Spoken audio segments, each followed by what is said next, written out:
Ուրեմն այս նիստին նորից բերել են ինչ-որ օրինագիծ, որը ուղղակի խայտառակություն է,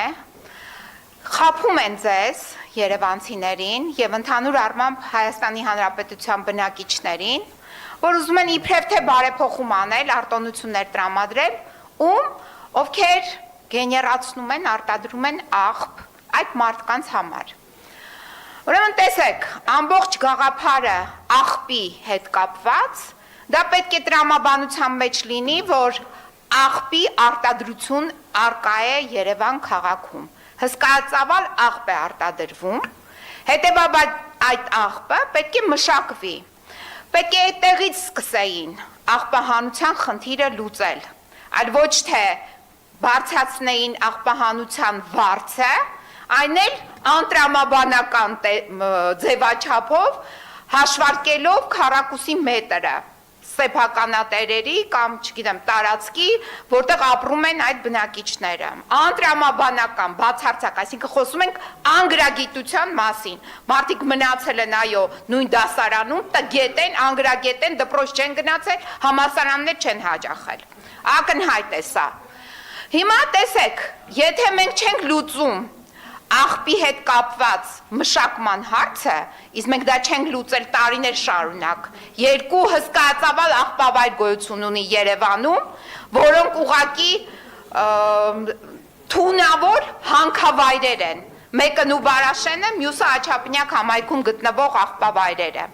Եթե սա չի լուծվում եւ բերում են այսպիսի նախագծեր, որը անտրամաբանորեն թանկացնում են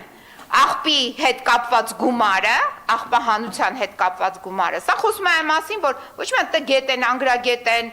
չգիտեմ, անբարոյական են, այլ նաև կոռուպցիաներներ են եւ կոռուպցիայի մեջ ահավոր թաթախված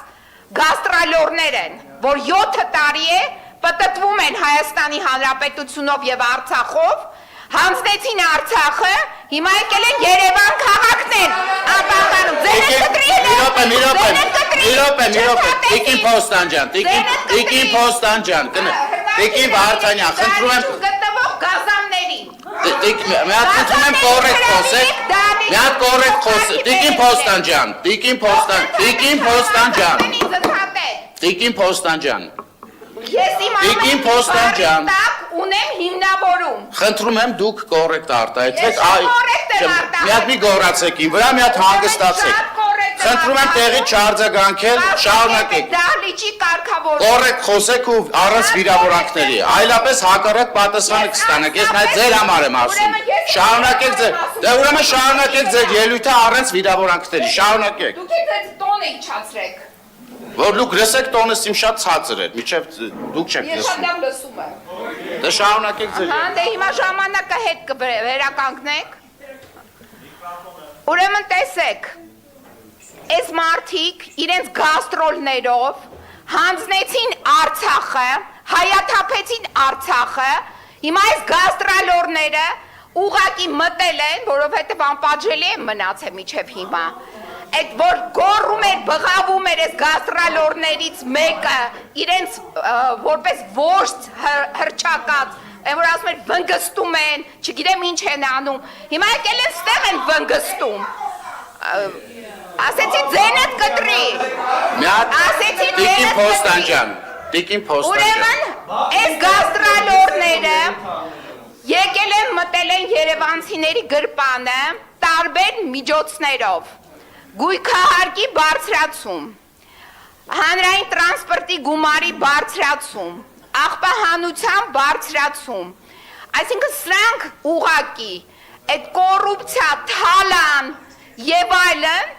իրականացնում են բացահայտ կերպով, բայց չեն մնում պատժված, այսինքն պատիժը նրանց չի հասնում, բայց հասնելու է։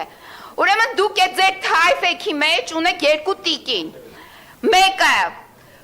ղեկավարում է արդարադատության նախարարությունը, Սրբույ է անունը, հաջորդն էլ քրեակատարողական ծառայություն է ղեկավարում, անունը Ծովինար է։ Ուրեմն տիկիններ երկու, պատրաստեք այդ բանտերը, խցերը պատրաստեք, որովհետև շուտով այստեղի այս մասսան, որ բերել է այս թալանն է կազմակերպում, տեղափոխվելու են այդտեղ։ Դուք կասեք չէ, ասեմ ձեզ այո, որովհետև կյանքի փորձը ցույց է տալիս այս կոռումպացվածների, ովքեր որ ստանձնել են այս երիտասարդ դեմքերով այս ահավոր թալանը, կաստրոլը, ցեղասպանության եւ հայրենասրբության հատ անցնելու են այդ բանտախցերի տարածքները։ Տիկին Փոստանջան, ավարտում եմ, զգուշացնում եմ, ծովինար եւ սրբուհի, կազմակերպի այդ բանտախցերը, շուտով Գյումրի տեղափոխվելու է Երևան։ Բայց ամեն դեպքում ես ուզում եմ խոստովանել, որ Տիկին Փոստանջան առանց ձեզ շատ տխուր էր, լավ է, որ գալիս եք, մասնակցում եք, Արամ Թորոսյան։ Համար ասում ենք շուշուտ եկեք մի քիչ ուրախանանք, որ հետո տխրելու ենք, էլի։